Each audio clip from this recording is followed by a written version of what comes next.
अयोध्या में राम मंदिर को लेकर कई साल से चल रहा विवाद भले ही अब जाकर निपट पाया है, लेकिन क्या आपको पता है कि अयोध्या के अलावा एक और स्थान है जहां पर भगवान श्री राम की पूजा भगवान के रूप में नहीं बल्कि एक राजा के रूप में होती है। इतना ही नहीं, यह भी मान्यता है कि प्रभु श्री राम आज भी यहाँ पर अपने दर्शन देते हैं। तो आइए जानते हैं कि ये चमत्कारी मंदिर कहाँ है और इसके रोचक तथ्यों के बारे में। इसके लिए आप वीडियो के अंत तक बने रहें और चैनल को सब्सक्राइब और वीडियो को लाइक करना ना भूलें। बुंदेलखंड के ओरछा में राजा राम के नाम से मंदिर पूरी दुनिया में फेमस है। यहाँ भगवान राम का महल भी बना हुआ है।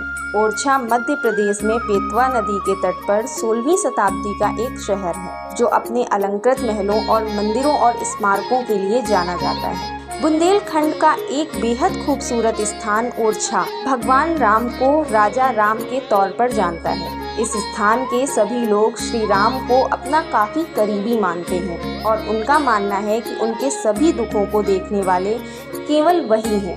बस उनके सामने जाने भर की देर है।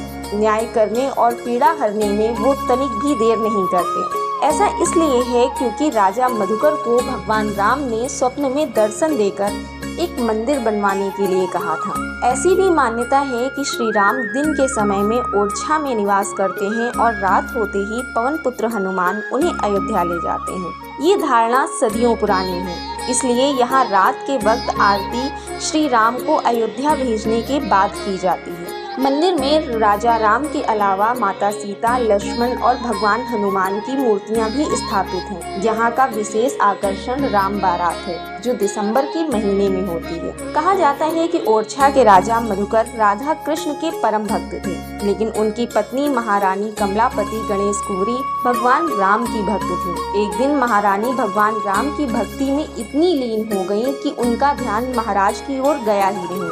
इस पर महाराज ने रानी को तंज कसते हुए कहा, यदि तुम्हारे राम हमारे कृष्ण से ज्यादा महान है तो उन्हें ओरछा क्यों नहीं ले आती। ये बात रानी के दिल पर लग गई और उन्होंने भगवान राम को ओरछा लाने की ठान ली। इसके बाद महारानी ने सबसे पहले ओरछा के कारीगरों से एक चतुर्भुज मंदिर बनवाने का आदेश दिया। इसके बाद वो भगवान राम को लाने के लिए सैकड़ों कोस पैदल अयोध्या गई और अयोध्या के सरयू नदी के लक्ष्मण घाट पर तपस्या शुरू कर दी। जब तपस्या करते हुए उन्हें काफी समय बीत गया और भगवान राम ने उन्हें दर्शन नहीं दिए तो उन्होंने नदी में ही प्राण त्यागने का फैसला कर लिया और इसके बाद वो नदी में कूद गई। उसी समय भगवान राम बाल रूप धारण कर महारानी के गोद में आकर बैठ गए। तब उन्होंने भगवान राम को अपने साथ ओरछा चलने का आग्रह किया, लेकिन राम भगवान ने उनके सामने 3 शर्तें रख दी। उन्होंने कहा कि मैं जहाँ बैठ जाऊंगा वहाँ विराजमान हो जाऊंगा।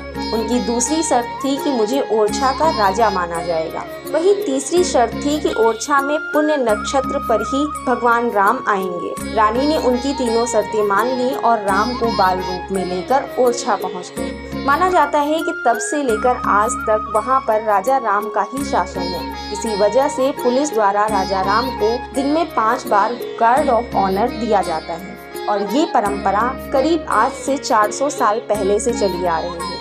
यहाँ किसी और वीआईपी को कभी भी गार्ड ऑफ ऑनर नहीं दिया गया क्योंकि ऐसी मान्यता है कि राजा केवल राम है, इसलिए केवल उन्हीं को गार्ड ऑफ ऑनर दिया जाता है।